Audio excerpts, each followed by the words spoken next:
जय हिंद दोस्तों, कैसे हैं आप लोग। तो आज हम बात करने वाले हैं मास्टर ऑफ हॉरर सीजन 2 के एपिसोड 8 के बारे में, जिसका नाम है Valerie on the Stairs. Episode की स्टार्टिंग में हमें रॉब नाम का राइटर दिखाया जाता है जिसकी सारी बुक्स फेल हो गई थी। कोई भी एडिटर उसकी किताबें पब्लिश नहीं करना चाहता था। हार मान के वो एक हाइबर्गर नाम के हाउस में जाता है जो कि राइटर्स का घर था, और वहाँ पे ढेर सारे नाकामयाब राइटर्स रहा करते थे। सबसे पहले उसे वहाँ की मालकिन मिलती है जो कि उसे पूरा घर दिखाती है। उससे कहती है कि ये बिल्डिंग 1930s की बनी हुई है और तब से ही राइटर्स यहाँ पे आया करते हैं अपनी बुक कंप्लीट करने के लिए, क्योंकि ये सबसे शांत जगह है काम करने के लिए। वो ये भी बताती है कि यहाँ पे 47 लोग रहते हैं और उन्हें जरा भी शोर शराबा पसंद नहीं है, तो वो यहाँ पे शोर शराबा ना करे। वो उससे पूछती है कि आखिर उसने कितनी किताबें लिखी हैं, तो वो उससे कहता है कि उसने 5 किताबें लिखी हुई हैं। वो उसे उसकी रूम की चाबी देती है और उससे कहती है कि वो वहाँ पे संभल के रहे, क्योंकि पहले जो वहाँ पे रहता था उसने सुस कर लिया था, क्योंकि वो भी एक फेल राइटर था। वो चाबी लेके रॉब अपने कमरे में जाता है और अपना सामान अनपैक करता है। तभी उसके दरवाजे पे कोई खटखटाता है, तो वो बाहर जाता है और देखता है कि वहाँ पे कोई भी नहीं है। वो फिर से अंदर जाता है तो फिर से उसके दरवाजे पे कोई खटखटाता है। तभी उसे दीवारों के अंदर से कुछ आवाजें आने लगती हैं, जिससे उसे लगता है कि शायद दीवार के अंदर कोई रहता है। जब वो आईने में देखता है तो उसे अपने पीछे एक लड़की खड़ी दिखाई देती है, जिससे वो बहुत डर जाता है और उसे लगने लगता है कि शायद ये घर हॉन्टेड है। उसे बस एक पीस जगह चाहिए थी अपना काम कंप्लीट करने के लिए, इसीलिए वो इन सब बातों को नजरअंदाज कर देता है और राइटिंग करने के लिए बैठ जाता है। तभी उसका दरवाजा कोई खटखटाता है तो वो बाहर जाता है देखने के लिए, लेकिन तब भी वहाँ पे उसे कोई दिखाई नहीं देता। वो अपने ऊपर वाले कमरों में देखता है, लेकिन वहाँ पे भी कोई नहीं था। ये देख के रॉब वापस अंदर आ जाता है और सो जाता है। और तभी हम देखते हैं कि अचानक उसके रूम का दरवाजा अपने आप खुल रहा है। रॉब को जब अपने दरवाजा खुलने की आवाज आती है तो वो बाहर जाता है और स्टेयर्स पे वो एक लड़की को पाता है जो कि उससे मदद मांगने लगती है। उससे कहती है कि वो उसकी मदद करे वरना वो उसे ले जाएगा। और जब रॉब उसके पास जाता है तो वो लड़की अचानक गायब हो जाती है और रॉब देखता है कि वो सीढ़ियां वहीं पे एंड होती हैं और वहाँ पे एक बड़ी सी दीवार है। ये देख के वो जोर से चिल्लाता है, जिससे सभी लोग उठ जाते हैं और उससे पूछते हैं कि आखिर वो चिल्ला क्यों रहा है। रॉब उनसे माफी मांगता है और उनसे कहता है कि उसे यहाँ पे कुछ अजीब चीजें सुनाई दे रही हैं। ये सुन के कोई भी उसकी बात पे यकीन नहीं करता और सभी उससे कहते हैं कि वो शोर शराबा बंद करे। उसे डांट के सभी लोग चले जाते हैं, लेकिन वहाँ पे एक बंदा ब्रूस होता है जो कि उससे कहता है कि वो इन लोगों की बातों पे ध्यान ना दे। ये सभी लोग लिखते लिखते पागल हो गए हैं और इन्हें नहीं पता कि कैसे बात करनी चाहिए। रॉब ब्रूस को बताता है कि उसे दीवारों के अंदर से कुछ आवाजें आ रही थी, तो ब्रूस उससे कहता है कि ये बिल्डिंग बहुत ज्यादा पुरानी है और पाइपलाइंस में चूहे रहते हैं, तो क्या पता वो चूहे वो आवाज कर रहे हों। उसके बाद रॉब अपने रूम में जाता है और अपनी राइटिंग कंप्लीट करने लगता है, लेकिन तभी उसे उसकी एक्स याद आती है जिससे उसने ब्रेकअप किया था। वॉशरूम में जाता है अपना मुंह धोने के लिए और तभी अचानक उसे हर तरफ खून नजर आता है, जिससे वो काफी डर जाता है। वो सोचने लगता है कि आखिर वो इन सब चीजों को हेलुसिनेट क्यों कर रहा है। और तभी उसे वहाँ पे उसी लड़की की तस्वीर मिलती है जो कि रात को उसे स्टेयर्स पे दिखाई दी थी। ये देख के उसे पता चलता है कि शायद वो लड़की पहले यहाँ पे रहा करती होगी और उसकी मौत हो जाने के बाद शायद उसकी आत्मा यहाँ पे भटक रही है। तभी उसे फिर से स्टेयर्स से आवाज आती है, तो वो ऊपर जाता है और उस लड़की को अपने सामने पाता है जो कि उससे मदद मांग रही थी। रॉब उसका हाथ पकड़ता है और उससे कहता है कि वो चिंता ना करे, वो उसकी मदद करेगा। लेकिन तभी एक बीस्ट उसे अंधेरे में खींच लेता है और अपने साथ ले जाता है। तभी रॉब अपने सामने दीवार देखता है और वो सोचता है कि आखिर वो लड़की उस दीवार से बाहर कैसे आती है। इस सवाल का जवाब लेने के लिए वो ब्रूस के पास जाता है और ब्रूस उसे सिगरेट ऑफर करता है, तो वो उसे मना कर देता है। वो ब्रूस को बताता है कि उसे एक लड़की दिखाई दी है और वॉल्स के अंदर से उसे कुछ आवाजें आती हैं। तो ब्रूस उससे कहता है कि उसे कैसी आवाजें सुनाई देती हैं। रॉब उसे बताता है कि उसे किसी लड़की के रोने की आवाज सुनाई देती है।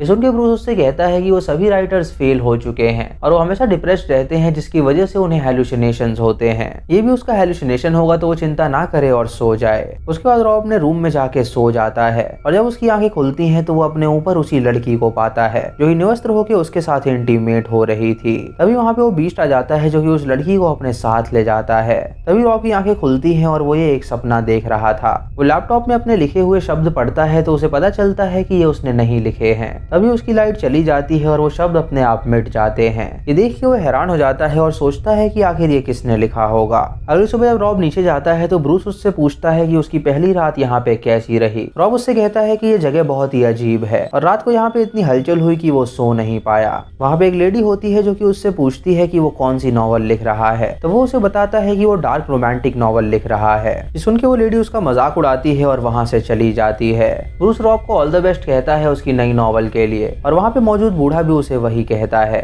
रात को ब्रूस जब राइटिंग कर रहा होता है तो अचानक उसे स्टेयर से फिर आवाज आती है। जब वहाँ पे जाता है तो उसे वही लड़की दिखती है जो कि निवस्त्र थी। ब्रूस उससे पूछता है कि क्या उसे दर्द हो रहा है। तो लड़की उसे बताती है कि वो बीस्ट उसे बहुत ही पीड़ा पहुंचाता है, उसे अपने से अलग होने देना नहीं चाहता, लेकिन वो उससे अलग होना चाहती है पर वो उसे कहीं जाने नहीं देता। वो लड़की रॉब का हाथ लेती है और उससे अपना शरीर टच करवाती है। वो उससे कहती है कि क्या वो रियल है, तो रॉब उससे कहता है कि वो बिल्कुल रियल है। और तभी वो बीस्ट उससे चिल्ला के कहता है कि वो वापस आ जाए। उसकी बात सुन के वो लड़की वहाँ पे जाने लगती है और रॉब उससे पूछता है कि आखिर उसका नाम क्या है। वो लड़की उसे अपना नाम वैलरी बताती है और उसके बाद उस बीस्ट के साथ चली जाती है। ये देख के रॉब जोर से चिल्लाता है और तभी उसके सामने सिर्फ दीवार होती है। उसके चिल्लाने की आवाज से सभी लोग जग जाते हैं और उसे डांटने लगते हैं। रॉब उनसे कहता है कि आखिर इन दीवारों के पीछे क्या है। तो लेडी उससे कहती है कि उन दीवारों के पीछे सिर्फ पाइपलाइंस हैं। जब वो सभी चले जाते हैं तो वो ब्रूस से पूछता है क्या उसने स्टेयर्स पे किसी को देखा है। तो ब्रूस उससे कहता है कि उसने कुछ भी स्ट्रेंज चीज यहाँ पे नहीं देखी है। वो उसे बताता है कि उसे लगता है कि यह हाउस हॉन्टेड है और उसे भूत दिखाई दे रहे हैं, लेकिन ब्रूस उससे कहता है कि ऐसा यहाँ पे हो ही नहीं सकता।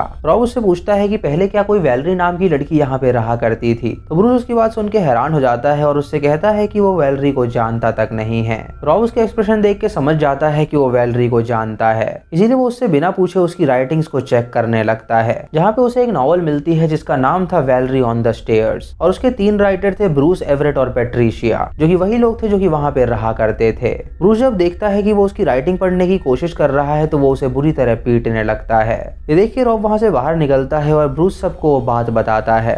रॉब उनसे कहता है कि वो लोग जानते हैं कि वैलरी कौन है और उसके बावजूद भी वो लोग उसे नहीं बता रहे, तो वो यहाँ से बहुत जल्द चला जाएगा। रात को ब्रूस जब अपने रूम में होता है तो वैलरी उससे मिलने आती है और वो वैलरी को देख के काफी खुश हो जाता है, क्योंकि उसे लगता था कि वैलरी जिंदा नहीं है। वैलरी उससे कहती है कि वो उसका क्रिएटर है, लेकिन वो नहीं चाहती कि उसका कभी अंत हो, इसीलिए वो उस बीस्ट को ऑर्डर देती है ब्रूस को मारने के लिए। और वो बीस्ट वहाँ पे आके ब्रूस की अतड़ियां निकाल देता है। इधर रॉब उस बूढ़े आदमी एवरेट के पास जाता है और उससे पूछता है कि आखिर वैलरी कौन है। उसे बताता है कि उन 3 लोगों ने वो नॉवल लिखी थी और वैलरी सिर्फ उनकी एक इमेजिनेशन है जो कि उनके कैरेक्टर का नाम है। रॉब उनसे कहता है कि उसने सच में वैलरी को देखा है। तो एवरेट उससे कहता है कि ऐसा हो ही नहीं सकता। रॉब उनसे कहता है कि इस घर में जरूर कोई बात है, तभी उनकी इमेजिनेशन की वजह से वैलरी रियल बन गई है और उसके साथ एक बीस्ट भी है जो कि काफी खूनखार है। तभी एवरेट उसे अपना पोस्टर दिखाता है जिसमें वही बीस्ट मौजूद था। वो उससे कहता है कि ये उसकी क्रिएशन है और वो नहीं जानता कि वो सच में है या नहीं। वो रॉब को समझाता है कि यहाँ पे कुछ भी सच नहीं है तो वो यहाँ से जा सकता है, लेकिन रॉब उसकी बात नहीं मानता तो धक्के मार के उसे बाहर निकाल देता है। इधर उस घर की मालकिन जब ब्रूस के रूम में पहुंचती है तो उसे वहाँ पे उसकी लाश मिलती है। तभी रॉब वहाँ पे आता है और ये देख के हैरान हो जाता है। उसे पता चल जाता है कि जरूर ये वैलरी और बीस्ट का काम है, इसीलिए वो उनकी स्क्रिप्ट को लेके बाहर जाता है और सबसे कहता है कि उन्हें ये खत्म करनी होगी, क्योंकि अगर वो इसे एंड नहीं करेंगे तो वो दोनों सबको मार डालेंगे। पेट्रिशिया उसकी बात पे यकीन नहीं करती और उससे कहती है कि वो मजाक की बातें ना करे। जब वो अपने रूम में जाती है तो वो अपने सामने वैलरी को पाती है, जिसे देख के वो हैरान हो जाती है और उसे किस कर देती है, क्योंकि वो अपनी इमेजिनेशन को रियल में देख के काफी खुश हो गई थी। पेट्रिशिया उससे कहती है कि वो उसकी कैरेक्टर है और वो उससे बहुत प्यार करती है। तो वैलरी उससे पूछती है कि अगर वो उससे प्यार करती है तो उसने बीस्ट को क्यों बनाया। तभी वो बीस्ट वहाँ पे आता है और पेट्रिशिया को जान से मार डालता है। उसके चिल्लाने की आवाज सुन के एवरेट और रॉब वहाँ पे पहुंचते हैं और देखते हैं कि पेट्रिशिया को ब्रूटली उस बीस्ट ने मार डाला है।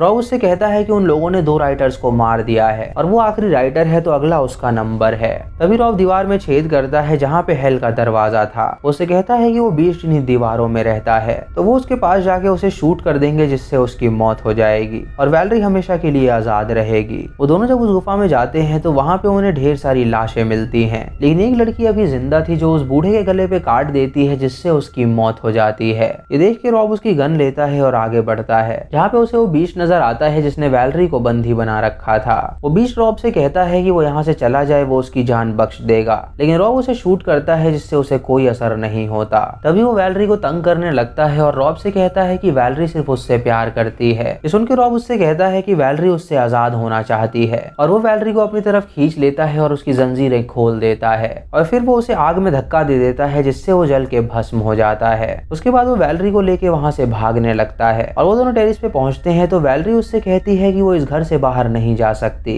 रॉब उससे कहता है कि वो चिंता ना करे, वो उसके साथ है और जबरदस्ती वो उसे टेरिस पे ले आता है जिससे वो गायब हो जाती है, क्योंकि वो सिर्फ एक इमेजिनेशन थी जो कि उस घर से बाहर नहीं जा सकती थी। ये देख के रॉब समझ जाता है कि ये सभी रियल नहीं है और तभी रॉब नीचे देखता है कि वहाँ पे पुलिस मौजूद है। वो रॉब से कहते हैं कि वो अपनी गन नीचे फेंक दे और उन्हें सरेंडर कर दे। तो रॉब अपनी गन नीचे फेंक देता है और तभी वो अपने हाथों पे लिखा हुआ कुछ देखता है। उसकी एंडिंग वहाँ पे लिखी हुई थी और वो देखता है कि उसका शरीर पन्नों से बना हुआ है, जिससे कि वो समझ जाता है कि वो भी एक कैरेक्टर है जो कि उनकी स्क्रिप्ट में था।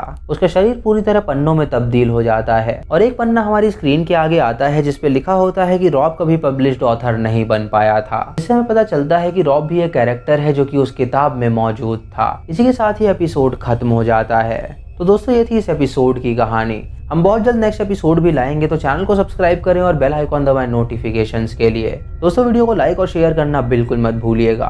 तो मैं मिलता हूँ आपको अगली वीडियो में, तब तक के लिए जय हिंद।